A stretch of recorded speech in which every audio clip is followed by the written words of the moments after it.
नमस्कार दोस्तों, आज की यह कहानी हरियाली अमावस्या की है। एक समय की बात है, किसी नगर में एक राजा रहते थे। राजा के एक बेटा और एक बहू थी।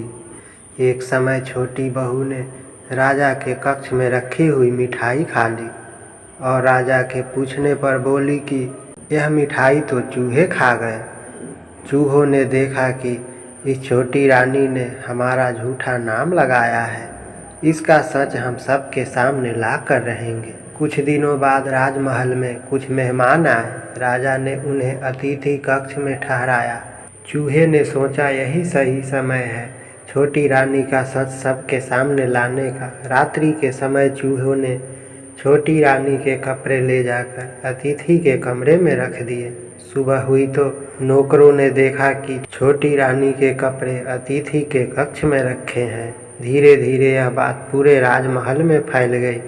जब राजा को यह बात पता चली तो राजा ने छोटी रानी को महल से निकाल दिया। छोटी रानी हर रोज पीपल के पेड़ के नीचे एक दीपक जलाती थी और ज्वारे बोती। एक दिन जब राजा शिकार में से लौट रहा था तो उसने रास्ते में देखा कि बाड़ी के पीपल के पेड़ के नीचे कुछ जगमगा रहा है।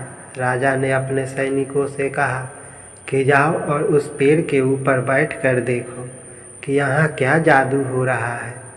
राजा के सैनिक गए और पीपल के पेड़ पर चढ़कर बैठ गए। रात्रि में उन्होंने देखा कि वहाँ रखे कुछ दीपक आपस में बात कर रहे हैं। एक दीपक दूसरे दीपक से कहने लगा, तुम कहाँ से हो? तो दूसरा दीपक बोला, मैं राजा के महल से हूँ। छोटी रानी रोज यहाँ आकर पीपल के पेड़ के नीचे दीपक जलाती थी। आज हरियाली अमावस्या है, लेकिन छोटी रानी नहीं आई क्योंकि राजा ने उसे महल से निकाल दिया। तब दूसरे दीपक ने पूछा, राजा ने छोटी रानी को महल से क्यों निकाला?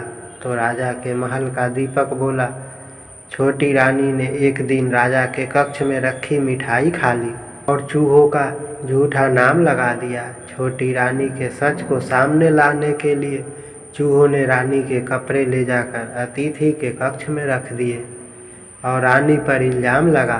फिर राजा ने उन्हें महल से निकाल दिया। ऐसा ही आज मैं सुना हूँ। सिपाहियों ने जब यह बात सुनी तो वह तुरंत पेड़ से उतरे और महल में जाकर उन्होंने राजा को सारी बात बता दी। यह सुनकर राजा ने छोटी रानी को महल में वापस बुलवा लिया और छोटी रानी ने पीपल के पेड़ में दिया जलाने का अपना नियम फिर से शुरू कर दिया। तो यह थी हरियाली अमावस्या की कथा। अगर आपको यह कहानी अच्छी लगी तो प्लीज़ वीडियो को लाइक और चैनल को सब्सक्राइब करें। धन्यवाद।